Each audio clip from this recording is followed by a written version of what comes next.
Money and the foster care system. How much should you expect to get as a foster care parent? What about if you adopt your foster care child? And is there any way, as a bonus at the end, so stay tuned, to think of part of foster care possibly as a job? They first come to your house, usually you will get call like an allowance check. At least it was when we were fostering a couple years ago. It's usually around $100 to $150 depending on the age of the child. And that's for like any kind of food that they may need, clothing, because most of them don't really come with much. Clothing, shoes, toys, anything that you can think of that you can use for that specific child. It's like a stipend, they call it. So that's, what you should get when the child walks in your door. And that's a one time, just to kind of get them on their feet and, have everything that they need to have. You get a monthly, you could get it in a check form. You could get it, I guess, on a card, or you could get it direct deposited. We got ours direct deposited. It's a monthly amount for each child. So each child the amount that they get is going to vary. One reason it would vary is because of their age. From birth to, I believe it's 5 years old, or the beginning of your 5th birthday.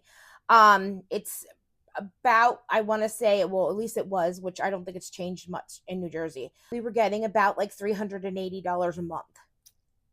And that was per child for each one? Yeah, that's from 5 to, I believe it's your 13th birthday.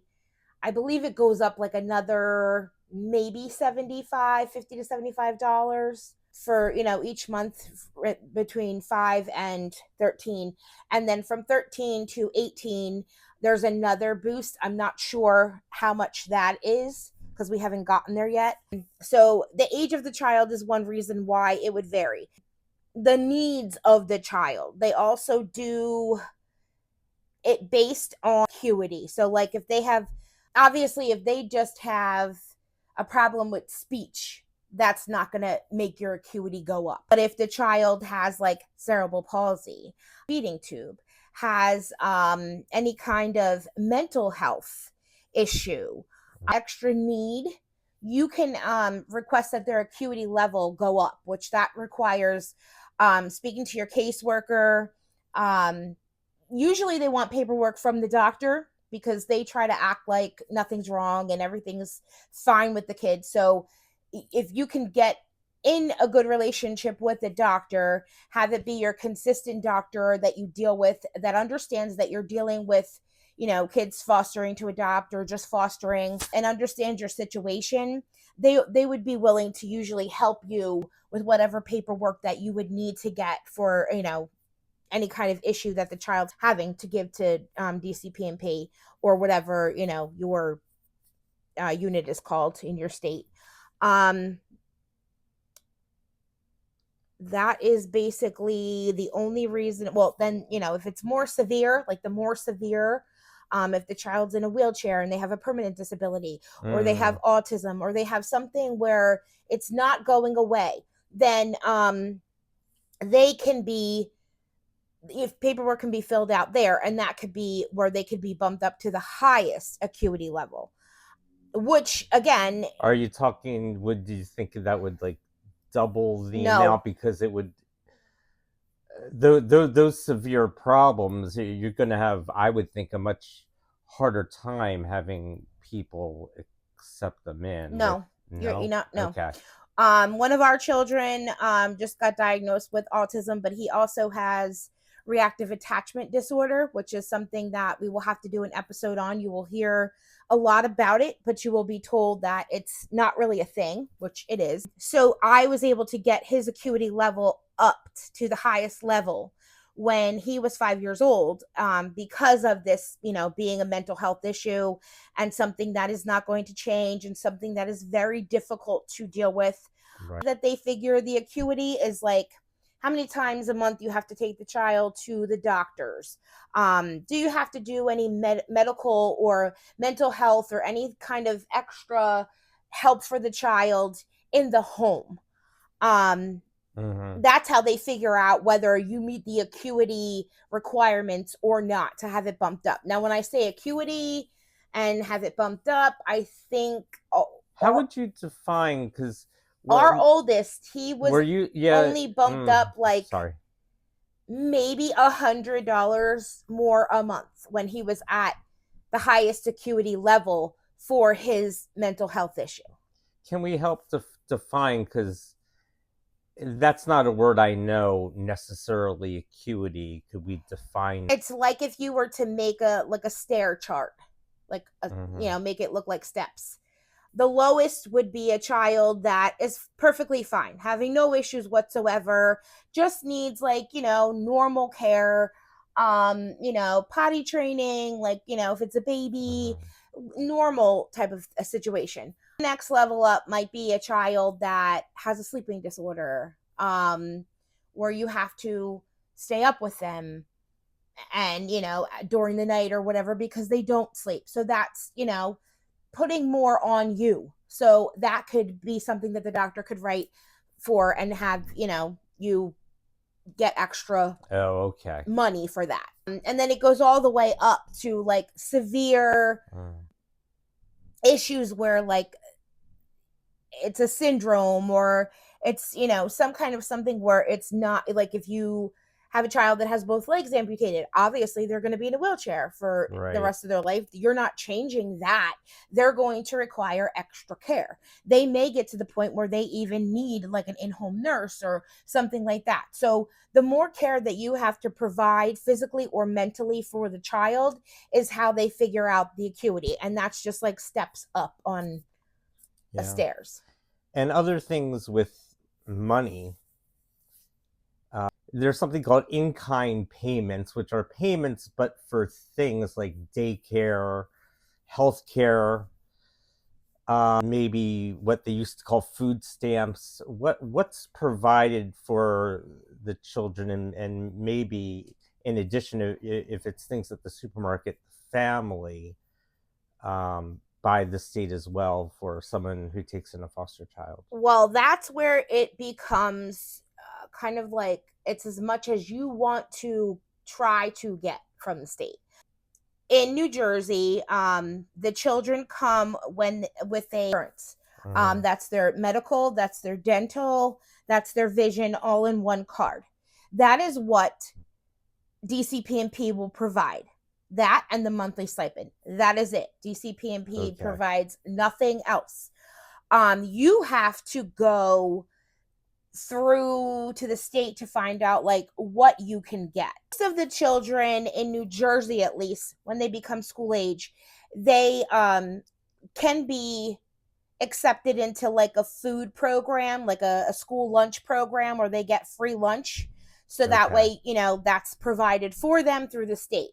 If they get free lunch in New Jersey, they also have a program that continues over the summer where they will send each child a card that has $121 on it for food stamps for the summer. You can also apply for food stamps if you make under a certain amount of money. You can qualify for the certain amount of children that you have. Daycare. There is a program in New Jersey that the children also have access to while they're being fostered. They automatically, you don't have to worry about like your income. And that's another thing I forgot to say. But when you get the monthly money for the children, that is never never to be put on your taxes, never to be claimed as an income. That's just money that you get for the children. It doesn't affect you anyway financially in any of your paperwork or anything like that. So with the child care, it's the same kind of thing as the free lunch. They automatically get it while they're in foster care. You have to fill out forms for it. And then every year you have to refile forms for it. They once you fill out the forms and you hand in we still have to hand in like our pay stubs to show that we work a certain amount of hours every week. Because there's the Right. hours are the main requirement, and I think there's like one other requirement. Um, and then financially in our situation, because we adopted, so now financially in our situation, we have to make under a certain amount in order to continue to qualify for daycare. It's not like that for the free lunch.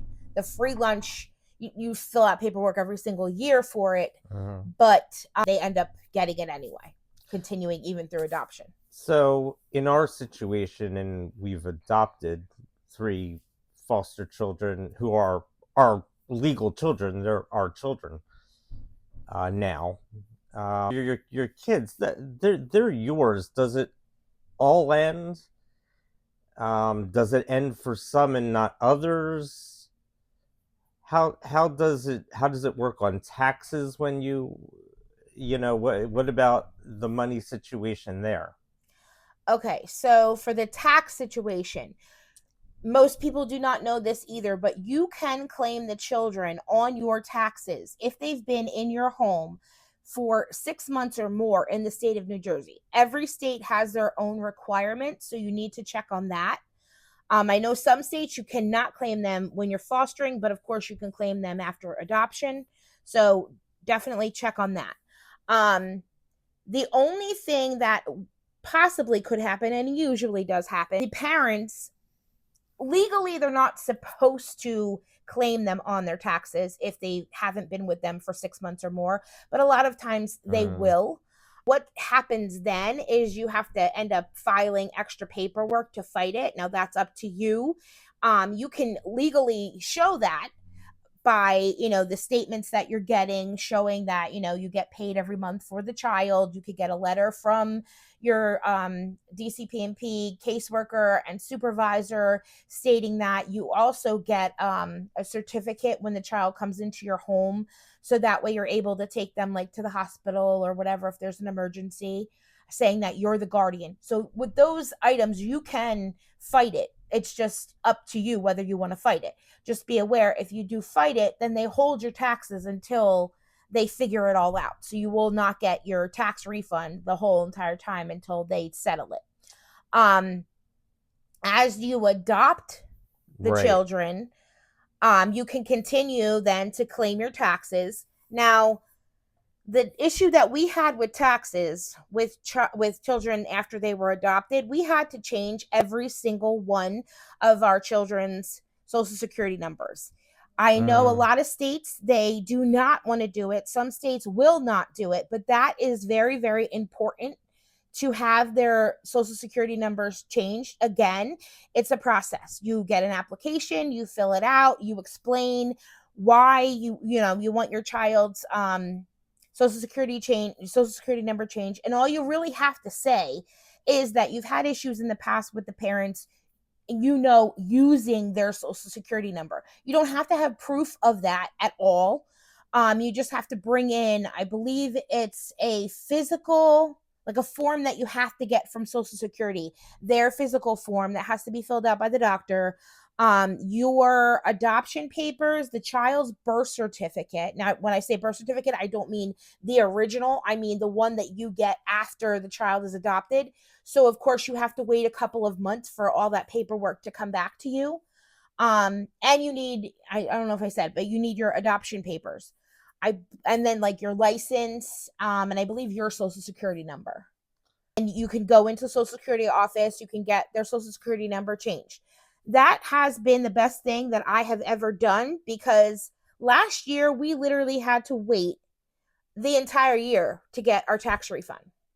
Where this year we changed our daughter's social security number and we had zero problems whatsoever.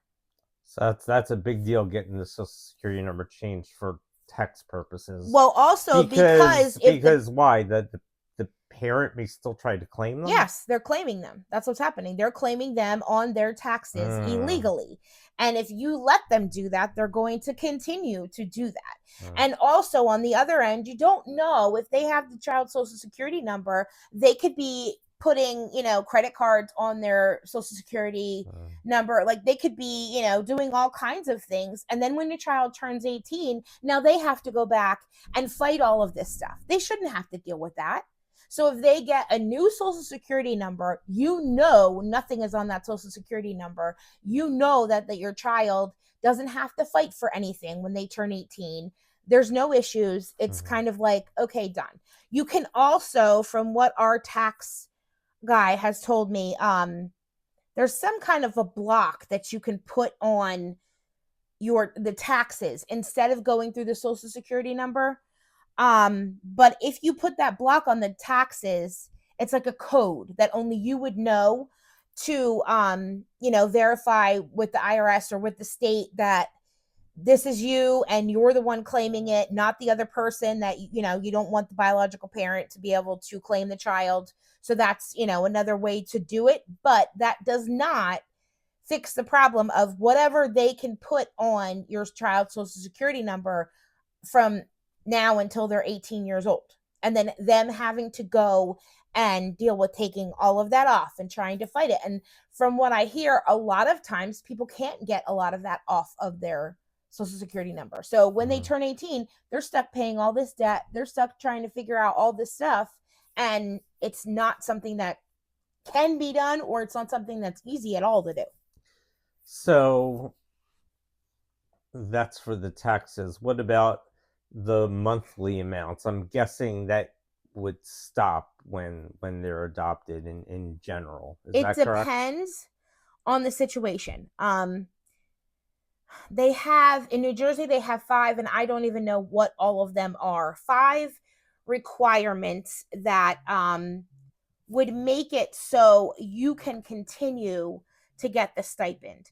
In our case, our children are a different race. That is one of the requirements. If you are a multiracial family, adopted family. Okay. So that is why ours continues. I know another reason is if the child has any kind of mental health or physical health issues that you can prove before adoption. Okay. So that's why I'm saying, like, you would have to get in good with a doctor and make sure that you're taking the child to the doctor, checking on anything that you think might be going on, because once you adopt them, and if there's nothing in the records, then DCP&P is not even going to honor continuing that monthly money every month. Now, I know you obviously and I don't consider foster care a job. This is way too hard, and for you at home who haven't foster cared yet, this is not minimum wage what you're getting paid here. This is not the monthly amount. But there is something called Respite, and we did that once, and that was kind of interesting, and we did get money for that. So what's that about? What is Respite? Respite is when you take a child for a short period of time. So say if another foster parent is going on vacation for a couple of days or a week or whatever, and you're local to them and you have a bed that's available and you can take the child for that amount of time, then you get paid per day. Basically, you're getting paid the same rate that you are getting paid if the child were in your house from, here until they're 18. Because what happens is they pay you a daily rate for each child according to their age. So it's the same thing if you are doing respite. So it's not that, you're doing respite and you're getting paid more money. No, that's not it. As for it being a possibility of fostering being a job, I would have to say absolutely not. If you break it all down, say you have an infant, which to me, an infant is very expensive. Just think of how much baby clothes are, baby formula. And yes, okay, you may be able to get food stamps or WIC or whatever to get, to cover that formula. But then you also have milk. Think of how much a gallon of milk is. Think of how much milk a baby is going to go through in a week, in a month. Like, you add all the different things up of what these children require and need and that you have to pay for them. And really, Mm, it's not like you're making out. It's not like you're, doing like a 9 to 5 and making some decent money. You're not. Usually most foster mm, parents are putting out their own money at the end of the month to pay for, a little extra of what the kids need that's not covered with what the state gives. And the state, it's not like with minimum wage, how okay, minimum wage goes up with the cost of living, or so mm, much per year. This never goes up. If this ever goes up, it's like a miracle. So this amount that I'm saying, like around mm. 380 or so, it's been that way for probably 10 or more years. Like it doesn't matter how much the cost of things increase, they're not changing that monthly amount for that child. It's not increasing because, oh, now we're paying, $7 for a carton of eggs. Like, no, they don't care. You're still getting the same amount. Yeah, well, thank you. This has been Sherry and Mike, and we're talking about foster care, giving you our inside information. We've been doing this for 10 years now. Um, we'll see you on the next episode soon, and check out our other videos.